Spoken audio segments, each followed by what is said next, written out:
¿De dónde nace nuestro deseo para convertirnos en madres?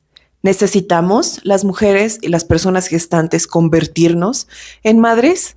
Aquí vamos a cuestionar este deseo. Y primero vamos a establecer cómo cuando hablamos de la maternidad de forma cotidiana, pero también en las ciencias sociales y en la ciencia en general, entonces en el conocimiento cotidiano es hacerlo a partir de la mente masculina, porque la maternidad es una serie de factos que han sido puestos ahí por aquellos que no gestan y que no crían. Por lo que cuando una quiere pararse y meterse a la experiencia, convertirse en madre, pues solemos salir muy lastimadas, sorprendidas y decepcionadas, porque definitivamente no es como la pintan. Esta maternidad no le habla a las mujeres con empatía y gentileza, más bien le habla con dureza y aplica castigos. Y entonces, pues cabe preguntarse si esa maternidad de la que hemos escuchado una y otra vez en la vida cotidiana no es, entonces, ¿cuál es?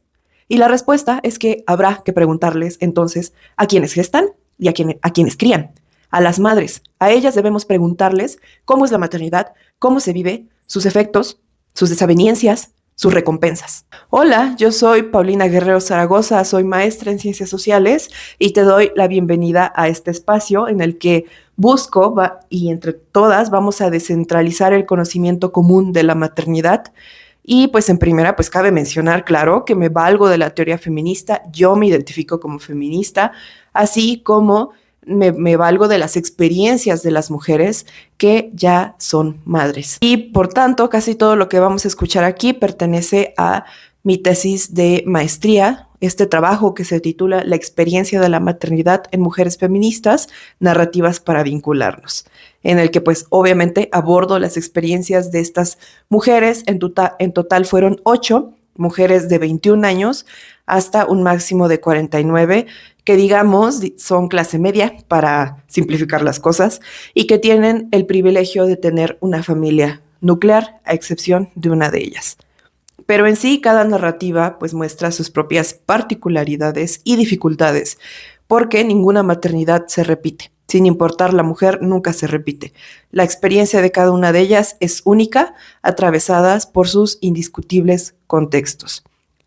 Entonces, con la ayuda de ellas en este trabajo y también de marcos teóricos fundamentados y mi propia visión, me propuse a llegar a crear un nuevo canon de la maternidad, de la mano de ellas, por supuesto, uno que no tenga las garras sucias del pensamiento patriarcal, machista, androcéntrico, racista, colonial, etc. Entonces vamos a empezar. Al señalar los problemas que lleva consigo el concepto de la maternidad en las mujeres, pues se abre una posibilidad que ya ha sido explorada, claro que sí, pero aún yace una necesidad latente de pensar la maternidad sin huellas patriarcales y coloniales que aún hoy la siguen disponiendo como un destino fisiológico, una disposición que se alarga intencional a la condena de la identidad femenina. Es decir, serás o no serás. A pesar de los avances en la lucha de los derechos de las mujeres, lo que supone el descarte de modelos tradicionales que condenaban a las mujeres a ciertos espacios y ciertas tareas sociales obligatorias, la maternidad sigue siendo un espacio fundamental para la identidad femenina, para obtener un sentido de pertenencia, un sentido de identidad, para crear lazos afectivos, para cumplir metas de vida, y la lista sigue y sigue.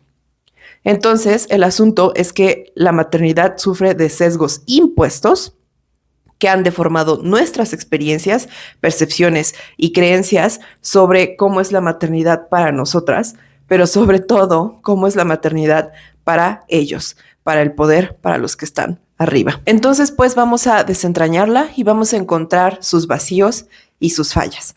Para empezar, este tipo de maternidad cree que es nuestro único destino y que es inescapable, que todas las mujeres deseamos y debemos ser madres, que el instinto materno existe o en su defecto nace una vez que tenemos a la criatura, que la tenemos en brazos y todo, y que el gozo, una vez que somos madres, es intenso y está presente en todo momento, cuando en la realidad es muy diferente a eso.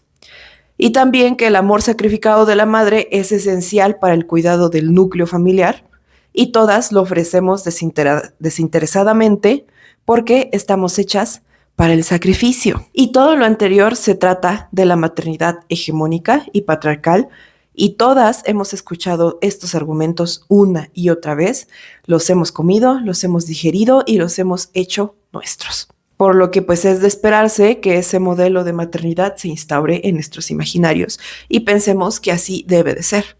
Pero por eso estamos aquí, para cuestionarnos y para ir creando una realidad que no nos afecte a todas. Porque el problema es que cuando nos convertimos en madres, nos damos cuenta de la realidad, que nada de lo anterior es cierto y que no podría estar más alejado de nuestras experiencias maternas que se tejen en la incertidumbre, el miedo, la desesperación, pero sobre todo en la ambivalencia. La reproducción del modelo patriarcal garantiza que las narrativas contrahegemónicas sean expresadas sin miedo al escarnio social. Es decir, estas narrativas que hablan desde el arrepentimiento, desde es que sí quiero mucho a mis criaturas, pero la neta yo no me hubiera convertido en madre, es que si es una chinga ser madre es porque no es como la pintan, es que tienes que renunciar a muchas cosas, a muchos sueños. Esas narrativas por lo general quedan debajo de la alfombra, quedan escondidas y silenciadas, porque una vez que las hablas, entonces es la misma sociedad, que es el soldado por excelencia del sistema, te empieza a atacar. Pero entonces queda preguntarse dónde quedan estas narrativas del hartazgo, dónde queda el arrepentimiento, dónde queda el dolor, el odio, la ambivalencia, dónde quedamos nosotras, las madres que se quedan en casa a criar o aquellas que tienen doble, triple jornada laboral. Existimos, persistimos y resistimos a pesar de las contrariedades que restan importancia a las narrativas femeninas en un mundo masculino. Todo aquello que tenga que ver con la mujer es basura, no nos importa, porque el hombre siempre va a estar en el centro de la historia universal y de todo lo que se considera como importante. Pero para eso estamos aquí. Si ellos no nos van a escuchar, entre nosotras sí lo vamos a hacer. Hablemos principalmente del cuerpo de las mujeres, concebido como un territorio explotable y conquistable, o bien como un territorio de gestación, en el que nosotras no tenemos ni voz ni voto, y nuestra subjetividad se borra cuando el cuerpo se dispone para los otros, se dispone para la creación esencialista, mecánica y biologicista de los bebés. Estos cuerpos están determinados por el entramado social que le cuelga los principios biológicos de la reproducción. Es un vestigio fundamental que ha definido al género femenino. Es decir, nuestros cuerpos únicamente funcionan. Como les decía en otros videos, si tienes un útero, pues úsalo, si no, ¿para qué lo quieres?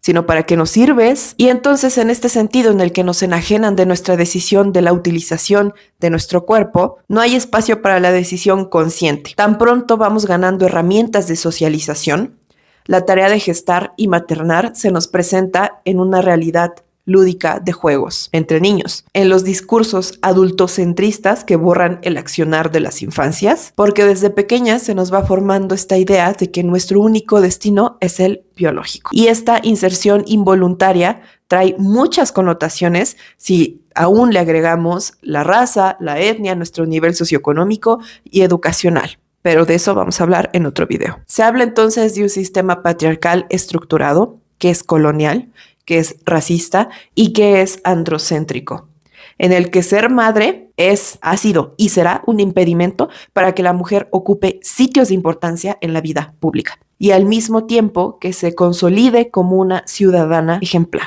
y plena. O eres madre o ocupas posiciones de poder, no hay de otra. Aunque la verdad es que no tenemos opción. Si hablamos de la elección como un privilegio, no lo tenemos la mayoría de nosotras, porque nos quieren pariendo, cansadas y ocupadas para evitar que luchemos y que pidamos por lo obvio. Es una perversa visión reduccionista de la maternidad como destino fisiológico y vocación natural, que ha justificado por mucho nuestra reclusión a espacios domésticos. Así han querido abarcar la maternidad desde una única posición, como una realidad unificada y generalizada, cuando en realidad las mujeres somos diversas y cada experiencia vital nos da distintos significados subjetivos que forman identidades particulares. Y aquí cito a Simone de Beauvoir, que dice: en virtud de la maternidad es como la mujer cumple íntegramente su destino fisiológico. Por su capacidad de concebir, la mujer se ha visto en esferas obligatorias de reproducción,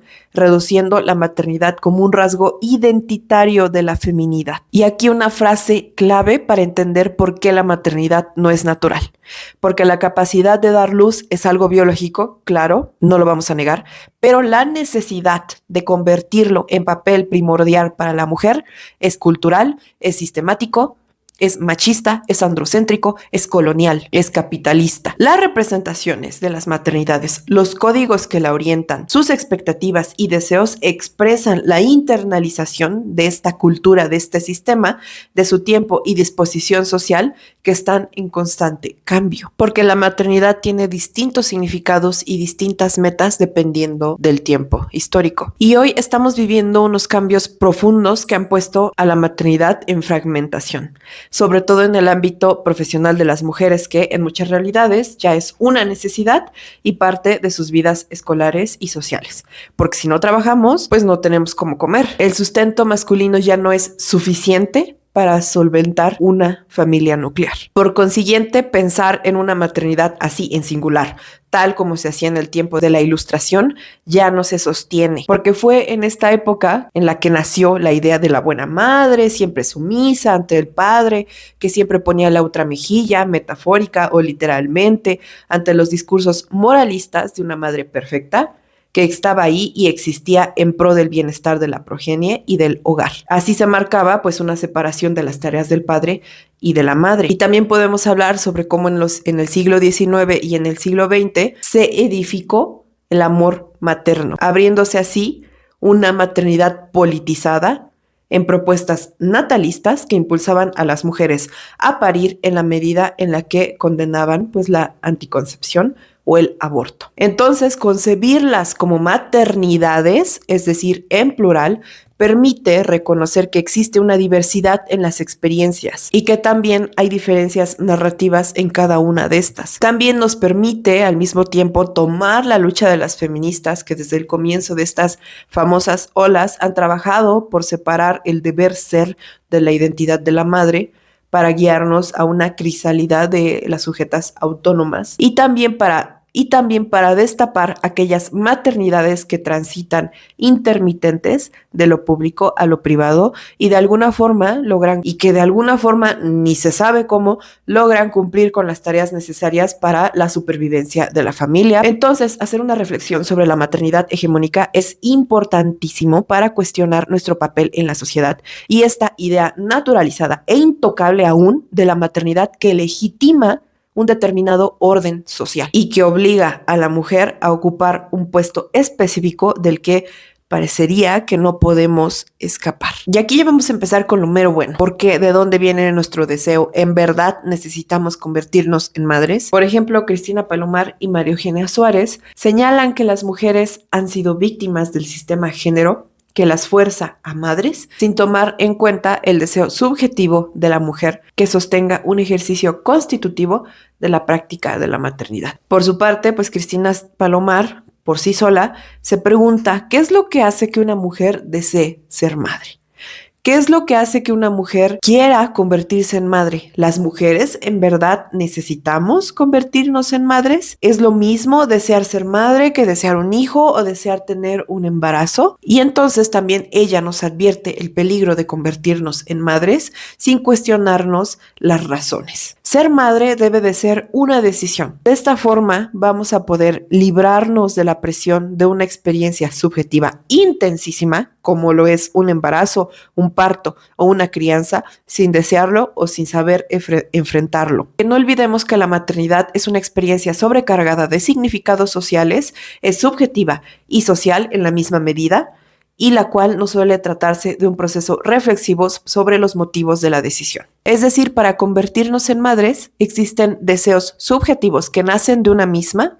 Yo quiero ser madre por esto y por esto, pero también hay deseos colectivos Es decir, las mujeres necesitan convertirse en madre por esto, por esto y por esto. Y por supuesto que estos deseos combinados suelen confundirse con lo que realmente queremos o no queremos. Entonces, así podemos afirmar que la maternidad suele no ser un fruto de un proceso ni subjetivo ni colectivo de autodeterminación consciente y genera así distintos efectos concretos tanto para las mujeres como para los niños y niñas que nacen de dichas mujeres y también para la sociedad en general. Genera maternidades arrepentidas, maternidades que están fundadas en el arrepentimiento, en la frustración y el odio, y también genera niñas, niñes y niños a quienes les tocan sufrir y padecer esta frustración por las madres que son quienes los cuidan en el mejor de los casos. La realidad es que aún hoy las razones para tener hijos están permeadas por el rol biológico de la maternidad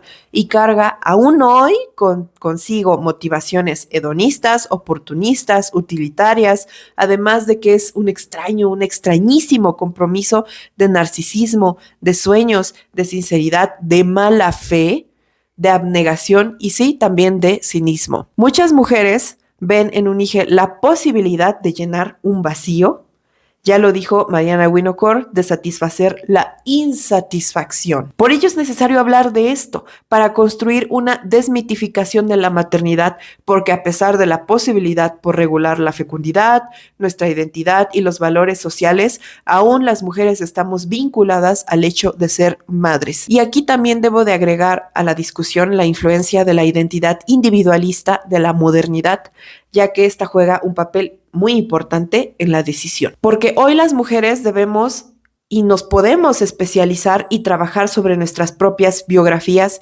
sin hacerlo al margen de la maternidad. Hoy tenemos opciones de vidas variadas, a diferencia de nuestras madres y de nuestras abuelas. Pero así como lo plantea Almudena Hernando, esta misma individualización sume a la mujer en una contradicción sofocante que la lleva de lo público a lo privado sin realmente salir de la esfera de lo privado que suponen los cuidados y la crianza de las criaturas. Hablamos sobre cómo construimos un yo alrededor de una identidad enfocada al cambio y al crecimiento, pero por más individualizadas que estemos, nos sentimos perdidas si no nos percibimos como parte de una red de relaciones.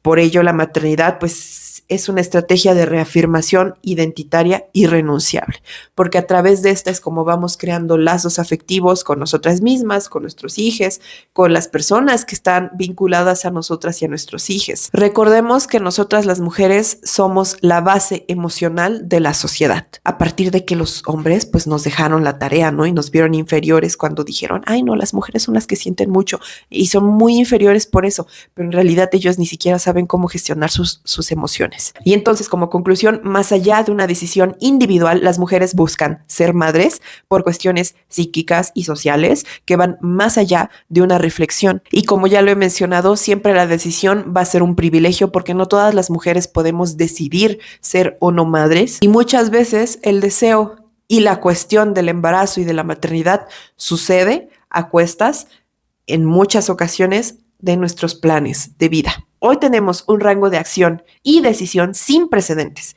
Hoy hablamos de decidir, si tenemos el privilegio, claro, y pienso, claro, que la reflexión que tenemos ante la maternidad, en la medida de lo posible, es una posición política. Cuando nuestras madres, cuando nuestras abuelas y bisabuelas no tuvieron una opción, era casarse tan pronto llegaban a cierta edad y embarazarse sin chistar tan pronto el hombre se adueñaba de sus cuerpos. Entonces, reflexionar y cuestionar sobre si quieres ser madre, si estás preparada y si estás hecha para eso, si necesitas hacerlo y bajo qué intenciones, para quién y por qué, es necesario y es una posición política, porque usualmente, como ya les he explicado, la maternidad está llena de egoísmo, uno que hoy está contrapuesto por la libertad de elección. Si nosotras tenemos el privilegio de elegir, entonces elegimos ser egoístas, o bien por otro lado, hoy nuestra decisión puede romper con la idea tradicional de engendrar. Ahí te lo dejo de tarea. Nuestra cultura latina, por ejemplo, está muy arraigada en el sacrificio tanto materno como de la progenie. La madre sacrifica tanto como puede y tanto como le demandan, y entonces, por ejemplo, tras años de sacrificio y de años interminables de parir y criar, entonces la idea de merecer una vejez digna existe y existía a cuesta de el sacrificio de la hija menor. Esto sucedía en el imaginario de nuestras abuelas, de nuestras bisabuelas, incluso aún de nuestras madres, con más cinismo, claro. Pero la realidad es que hoy aún no podemos romper con esta espera de sacrificio, en parte por el egoísmo materno y en parte por el abandono del Estado que garantice un retiro digno. Vamos a plantearnos entonces de dónde viene este deseo, qué conseguimos con este.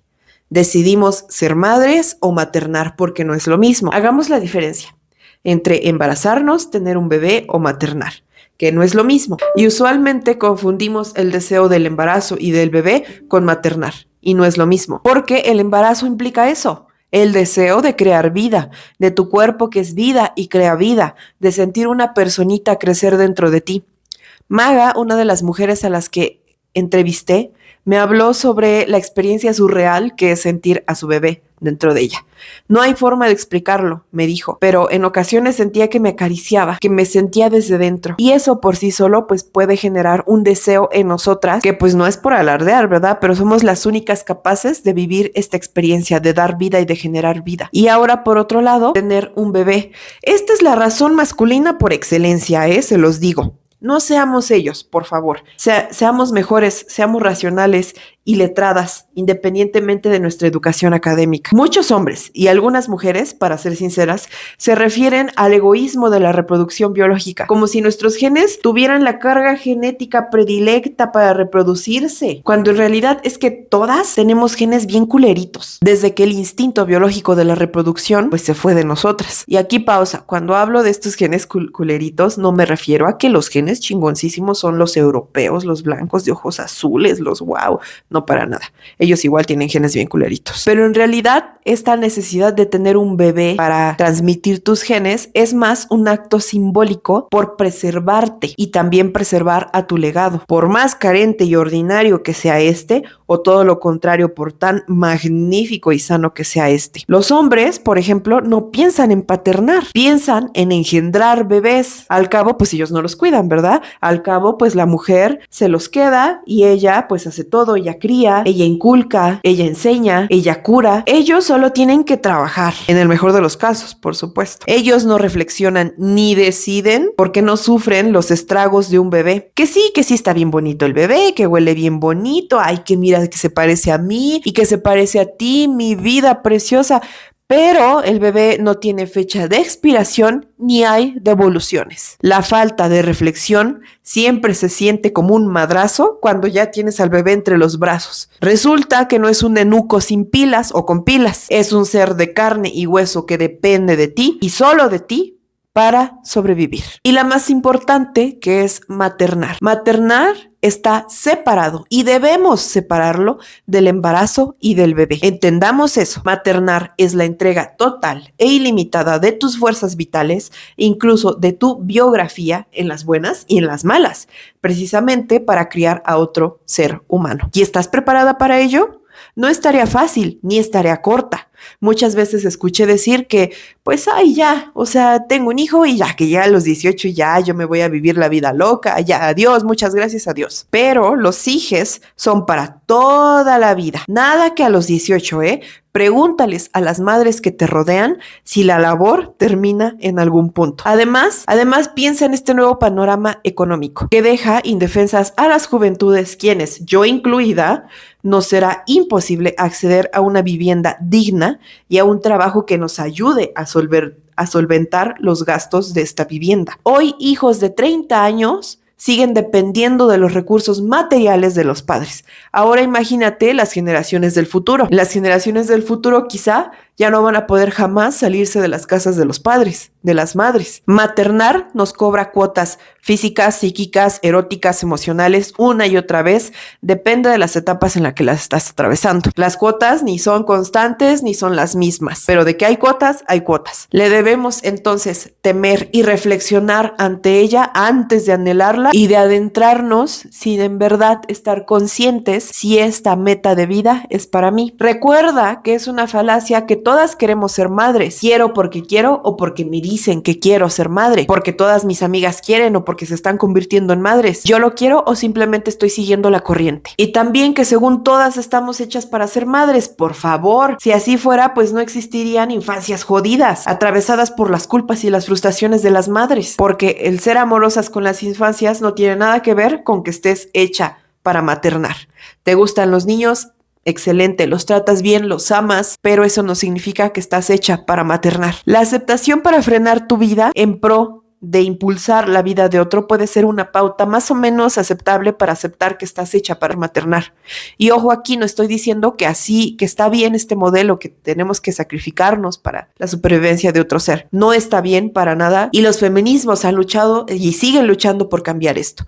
Pero la realidad es esta, que el estado de bienestar, que las políticas públicas, que la sociedad y que la familia e incluso a veces las parejas te abandonan, te dejan sola con la crianza de tu hija. Hoy te lo digo, la teoría no le llega ni a los talones a la experiencia. Cuando seas madre, se te confirmará si en verdad tu decisión sin reflexión te está cobrando cuota. Porque eso va a pasar, con o sin reflexión, te lo garantizo. La maternidad nos cobra cuota a todas. Y entonces tener o no hijes debe ser una decisión política, más que una generacional o una decisión egoísta. La maternidad nos supera a todas. No es un juego ni es un chiste. Los bebés que parimos no merecen cumplir tus sueños, no merecen vivir nomás porque nosotras queremos. Y perdona, pero esta es la cruel realidad. Que nos acusan a las que no queremos tener hijos de egoístas, pero es más egoísta imponer la vida solo porque necesitas y quieres ser madre. Ser madre y maternar igual no es lo mismo. Ser madre, así como lo decimos, ¿no? Ser padre, pues puede ser cualquiera. Engendrar lo puede hacer cualquiera. Pero maternar no lo hacen todos, ni todas, ni todes. Maternar nos pide demasiado. Criar desde la responsabilidad política, por ejemplo, es criar en resistencia, en subversividad, al margen de los estratos tradicionales que han lastimado a la mujer una y otra vez. Es crear hijos emocionales y empáticos, crear hijas conscientes y despiertas, es dar tu vida con el fin de contribuir a la vida colectiva. Como sea, debe ser político y mucho más en este panorama de retrocesos, de ultraderechas, de fascismo, de hombres constipados, de hombres naranjas constipados que solo quieren ver el mundo arder por su bien egoísta mayor. Reflexiona y decide, no por ti, por la criatura a la que le vas a dar vida. Y bueno, este capítulo está llegando a su final. Me gustaría mucho escucharte a ti sobre qué es lo que opinas, pero por favor, aguanta las verdades, aguanta la cruda realidad. Las mujeres sacrificamos mucho cuando nos convertimos en madres y es muy raro que pasemos por un proceso de reflexión y de conciencia sobre lo que trata la maternidad. Ya te lo dije, no es un juego ni es una necesidad. Es una meta de vida, claro, pero te lo repito, tener hijas, hijos, hijes o no tenerlos debe de ser una posición política. Nuestras madres, nuestras abuelas y bisabuelas no tuvieron opción. Tú sí la tienes, yo sí la tengo, todas la tenemos. Bueno, no todas. Igual aquí como que me estoy pendejando un poquito, ¿no? La decisión es un privilegio, no todas lo tenemos. Pero si tú lo tienes, haz uso de este privilegio, haz uso de las herramientas que no todas las tenemos. Para algo la lucha te trajo donde estás, para algo tienes un dispositivo y tienes internet en donde estás viendo este podcast. No desperdicies tu privilegio, no desperdicies tu posibilidad de acción y de decisión. Y bueno, si ya eres madre, también este espacio es para hablar sobre la realidad de la maternidad, que también he leído por ahí. Es como un curita para sanar la herida, porque no me lo vas a negar.